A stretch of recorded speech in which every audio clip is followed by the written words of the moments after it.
Hey guys, welcome back to our channel. പുതിയൊരു വീഡിയോയ്ക്ക് എല്ലാവർക്കും സ്വാഗതം. അപ്പോൾ ഇന്ന് നമ്മൾ വന്നേക്കുന്ന ഒരു വൈറ്റ് ഫോറസ്റ്റിൻ്റെ റെസിപ്പി ആയിട്ടാണ്. അപ്പോൾ അതായത് തന്നെ ഈ മെഷർമെൻറ്റിൻ്റെ 1 കപ്പിക്ക് നമുക്ക് മൈദ 1 കപ്പ് നിറയെ മൈദ എടുക്കാം കേട്ടോ. ഒരു നിറയെ എടുക്കണം. അതിന് ശേഷം നമ്മൾ ഒരു അരിപ്പയ്ക്ക് 1/4 ടീസ്പൂൺ ബേക്കിംഗ് സോഡയും 1/2 ടീസ്പൂൺ ബേക്കിംഗ് പൗഡറും ആഡ് ചെയ്തിട്ട് നല്ലപോലെ മിക്സാക്കി കൊടുക്കണം കേട്ടോ.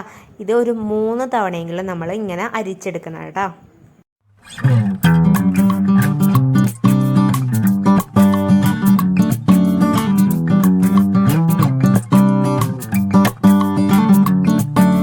പിന്നെ നമുക്ക് ആവശ്യം ഒരു 4 മുട്ടയാണ് കേട്ടോ. അപ്പോൾ മൈദ ഇതൊക്കെ അരിച്ച് വെച്ചതിന് ശേഷം ഒരു 4 മുട്ട ഇതുപോലെ എടുത്ത് ഉടച്ചെടുക്കുക. ഒരു പാത്രത്തേക്ക് ബൗളിലേക്ക് ആക്കിയിട്ട് എടുത്തിട്ടുണ്ട് കേട്ടോ നമ്മൾ. ഇനി നമുക്ക് ഇതിലേക്ക് ആഡ് ചെയ്ത് കൊടുക്കേണ്ടത് ഒരു മൂടി വാനില എസൻസ് ആണ് ആഡ് ചെയ്ത് കൊടുക്കേണ്ടത്. അതിന് ശേഷം ഒരു നുള്ളു ഉപ്പും കൂടെ ആഡ് ചെയ്ത് കൊടുക്കുന്നുണ്ട്. ഇനി നമുക്ക് നല്ലപോലെ ബീറ്റ് ചെയ്തെടുക്കാം. അപ്പം മുട്ട നന്നായിട്ട് ബീറ്റ് ചെയ്തെടുക്കണം. ഇപ്പോൾ ഏകദേശം ഒന്ന് ബീറ്റ് ആയിട്ടുണ്ട്. ഇനി നമുക്ക് ഇതിലേക്ക് ആഡ് ചെയ്ത് കൊടുക്കേണ്ടത് ഈ 1 കപ്പിൻ്റെ തന്നെ പഞ്ചസാര പൊടിച്ച് തന്നെ ആഡ് ചെയ്ത് കൊടുക്കേണ്ടത് കേട്ടോ. അത് കുറച്ചീശായിട്ട് വേണം നമുക്ക് ഇതിലേക്ക് ആഡ് ചെയ്ത് കൊടുക്കാൻ.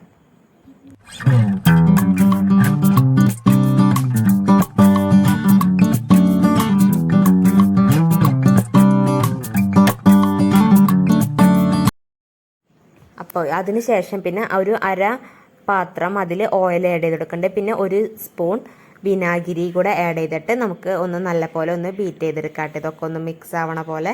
ഇനി അതിലേക്ക് നമ്മൾ കുറച്ചീശെ അരിച്ച് വെച്ചേക്കണം ആ മൈദ ചേർത്ത് കൊടുത്തിട്ട് ഇങ്ങനെ മിക്സ് ആക്കി കൊടുക്കണം.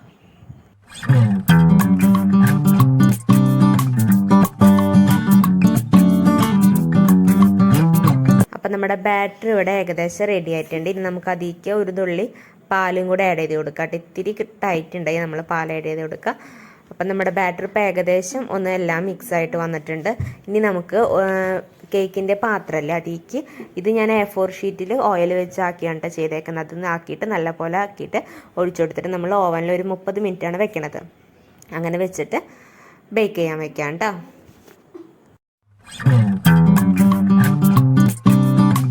നമ്മുടെ കേക്ക് ഇവിടെ നന്നായിട്ട് ബേക്കായി വന്നിട്ട് അത് നമ്മൾ തുല്യം 3 പീസായിട്ട് ആക്കി കൊടുത്തിട്ടുണ്ട്. പിന്നെ ഇത് വിപ്പിംഗ് ക്രീം ബീറ്റ് ചെയ്ത് വെക്കട്ടെ ക്രീം. ഇനി നമുക്ക് കേക്കിൻ്റെ ബോഡിക്ക് കുറച്ച് വിപ്പിംഗ് ക്രീം ബീറ്റ് ചെയ്തത് കുറച്ച് ആക്കി കൊടുക്കുക. അത് സ്റ്റേബിളായിട്ട് ഇങ്ങനെ നിറഞ്ഞു പോകാണ്ടിരിക്കാൻ വേണ്ടിയിട്ടാണ് നമ്മൾ വിപ്പിംഗ് ക്രീം ആഡ് ചെയ്ത് കൊടുക്കുന്നത്. അതിന് ശേഷം ഫസ്റ്റത്തെ ലെയർ വെച്ച് കൊടുക്കുന്നുണ്ട് കേക്ക്. ഇനി നമ്മൾ പഞ്ചസാര ലായനി ആക്കിയതിന് വീഡിയോ ഒന്നും എടുത്തിട്ടില്ല.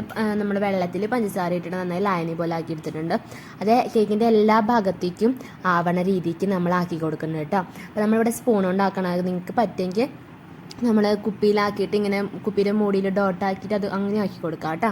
ഇനി നമ്മൾ അതിന് ശേഷം ഫസ്റ്റത്തെ ലെയർ കേക്ക് ഇതുപോലെ എടുത്തിട്ട് പരത്തി കൊടുക്കുന്നുണ്ട് കേട്ടോ. ക്രീം എല്ലായിടത്തേക്ക് ആവണ രീതിക്ക് വേണ്ടിയിട്ട് നമ്മൾ പരത്തി കൊടുക്കുന്നുണ്ട്. അതിന് ശേഷം പിന്നെ നമ്മൾ അതിലേക്ക് വൈറ്റ് ഫോറസ്റ്റ് ആയിരുന്നു നമുക്ക് ഓർഡർ ഉണ്ടായിരുന്നത്. അപ്പോൾ നമ്മൾ വൈറ്റ് ചോക്ലേറ്റ് ചിരകി വെച്ചത് ഫസ്റ്റ് ലെയർ. അങ്ങനെ തന്നെ നമ്മൾ 1, 2, 3 ഒക്കെ അതുപോലെ ചെയ്തെടുക്കുന്നുണ്ട് കേട്ടോ.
3 ലെയറിലും നമ്മൾ അതുപോലെ ആക്കിയിട്ടുണ്ട്. ഇനി നമ്മൾ ഒന്ന് ക്രം കോട്ട് ചെയ്തെടുക്കണം. അതായത് സൈഡിലും മുകളിലൊക്കെ നമ്മൾ നന്നായി ഫിനിഷ് ആക്കണില്ല, ഒന്ന് ക്രം കോട്ട് പോലെ ആക്കി കൊടുക്കുകയാണ്.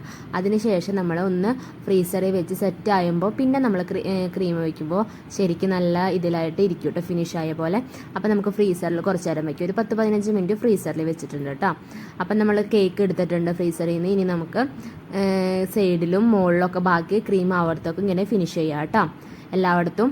ഇനി നമ്മൾ അതിന് ശേഷം സൈഡിൽ നമ്മളിങ്ങനെ ഒരു വരയിട്ട് കൊടുക്കേണ്ട, ഒരു ഡിസൈൻ പോലെ എല്ലായിടത്തും സൈഡിലും. പക്ഷേ സൈഡിലൊക്കെ നമുക്ക് മിഠായി ഇടണം, എന്നാലും നമ്മൾ ഒന്ന് ഫിനിഷിങ് ആവാൻ വേണ്ടിയിട്ട് ഇങ്ങനെ വരാം. അതിന് ശേഷം വൈറ്റ് ചോക്ലേറ്റ് ഇതുപോലെ അരിഞ്ഞ് വെച്ചിട്ടുള്ളത് നമ്മൾ സൈഡിൽ മൊത്തമാക്കി കൊടുക്കണം. അപ്പോൾ ഈ സൈഡിൽ ഫുള്ള് ഇതുപോലെ നമ്മൾ ഇങ്ങനെ ആക്കി കൊടുത്തിട്ടുണ്ട് കേട്ടോ.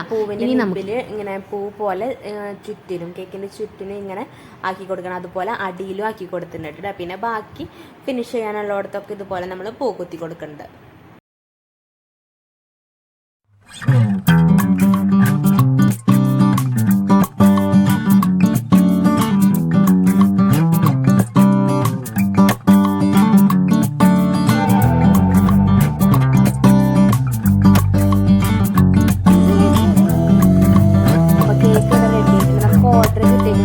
ആനിവേഴ്സറി ആയിരുന്നു കേട്ടോ. പച്ചമ്മ എന്നാണ് നമ്മൾ എഴുതിയിരിക്കുന്നത്. എന്നിട്ട് കുറച്ച് ലവ് ചിഹ്നം അല്ല, അങ്ങനെ പിന്നെ പൂവൊക്കെ വരച്ചിടും. അപ്പോൾ ഹാപ്പി ആനിവേഴ്സറി ഓൾറെഡി നമ്മുടെ ഇതിലുണ്ടായിരുന്നു ഇങ്ങനത്തെ കേട്ടോ. അപ്പോൾ അത് കുത്തി കൊടുക്കുകയാണ് ചെയ്യേണ്ടത്. അപ്പോൾ നമ്മുടെ വൈറ്റ് ഫോറസ്റ്റ് കേക്ക് ഇവിടെ റെഡി ആയിട്ടുണ്ട്. ഇതുവരെയും കേക്ക് ഉണ്ടാക്കാത്തവരാണെങ്കിൽ ഒന്ന് ട്രൈ ചെയ്ത് നോക്കുക. എന്നിട്ട് നിങ്ങളുടെ അഭിപ്രായം പറയാത്ത വീഡിയോ കാണാൻ. Bye bye.